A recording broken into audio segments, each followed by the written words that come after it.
if you have 6 or 7 guys that could fit the bill of, quote, top 100 caliber players, again, I know the prevailing thought about moving position players for prospects is one that you don't feel super excited about. But if you're looking to acquire a legitimate back end of the bullpen type of reliever, I don't think anybody fits that bill, maybe with the exception of Emmanuel Clase. I don't think anybody fits that bill more than Jhoan Durán. Now, I think at the end of the day, the Twins are not going to trade either of these guys. And I know that they are 3 games under. They don't feel like they're super duper contenders. But keep in mind, the Minnesota Twins are currently in the midst of a sale. And when there are sales that happen, I think a lot of times the new ownership group comes in, especially if it's one that wants to spend money, and they don't want to disrupt the big-time talent that the team currently has. And if you talk about big-time talent on the Minnesota Twins, I think 4 names come to mind. The first one is Byron Buxton, who has said many, many times he's not waiving his no-trade clause. He wants to be a Twin for life. His no-trade clause runs through next year. I think we can pretty much put that conversation to bed. No questions asked. The next one is Joe Ryan, who is their top-of-the-line starter. Joe Ryan is a guy that I am super fond of, and I think I did a video at the beginning of the year that said, picked 5 guys that have never been All-Stars before, and Joe Ryan was on that list. And I think the stuff is really legit, and I think he's shown this year that he is a top-of-the-line starter.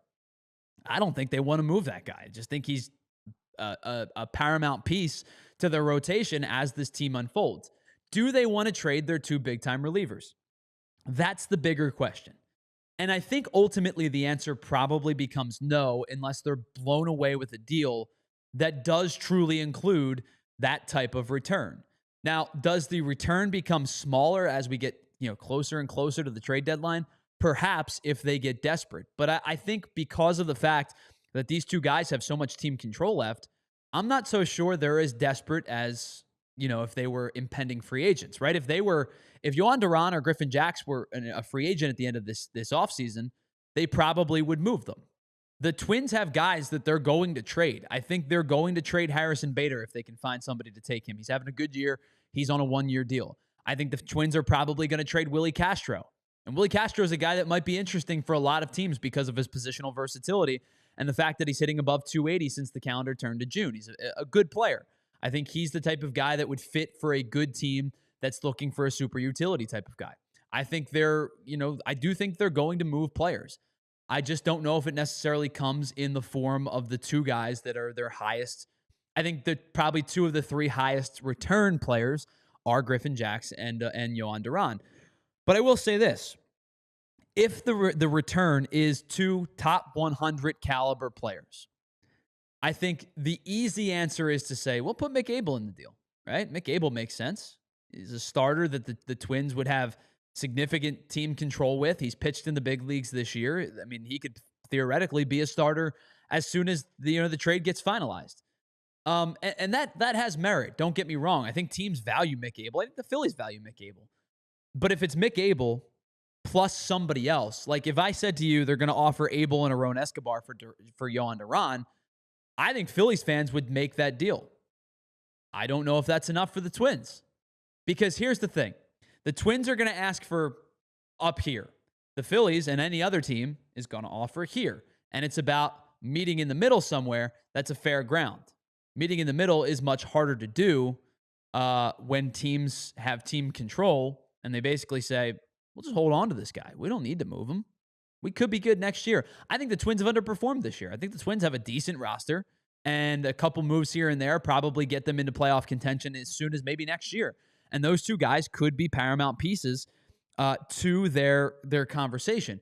But if the Twins do decide that they're going to move on from either of these 2 guys, I think the Phillies are going to be interested. I think the Dodgers are going to be interested. I think the Yankees are going to be interested.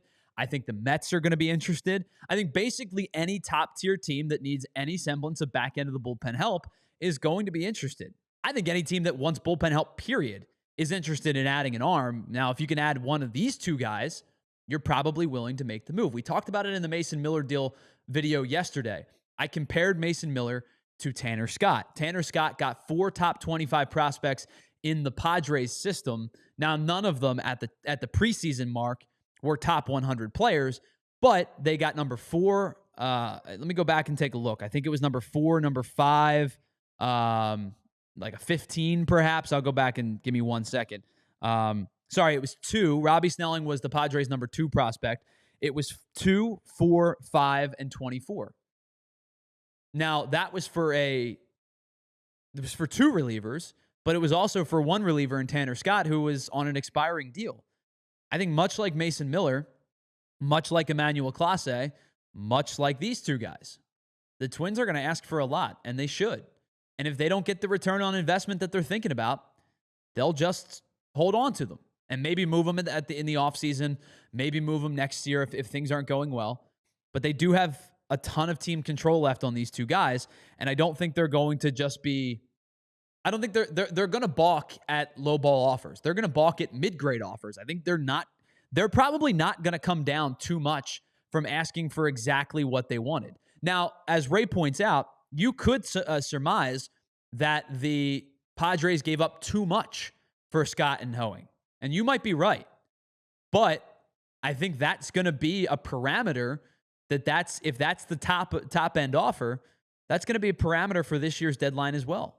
I just don't think, because of the fact that a lot of teams still think they might be contenders and the fact that 12 teams make the postseason, the return on investment's got to be high. It's got to be worth it. And I think in this particular case, much like with Mason Miller, quite frankly, I think in this particular case, the teams are just going to sit on their talent if they don't get the return that they ask for. And I also think, too, if it is about moving high-end prospects, the Dodgers are going to be able to outclass the Phillies. Now, the Phillies farm system's gotten much better. There's no question about it. But I do think the Phillies are going to be possibly out-prospect if a team like the Dodgers do get involved. Because you would consider moving, like a PHLY or a Freeland. And they're really highly touted prospects. It's the 35th, and I think PHLY's somewhere in the top 30. I think if you get into a bidding war with the Dodgers, you're going to lose. So, with that being said, I think the most likely outcome is that the Twins keep these guys. The second most likely outcome is that the acquisition that gets made between the two, and I would bet probably Durán, even though he's the closer and probably better, has a better chance of being moved than Jax. If Durán does get moved, my guess is that he's going to end up being a Dodger.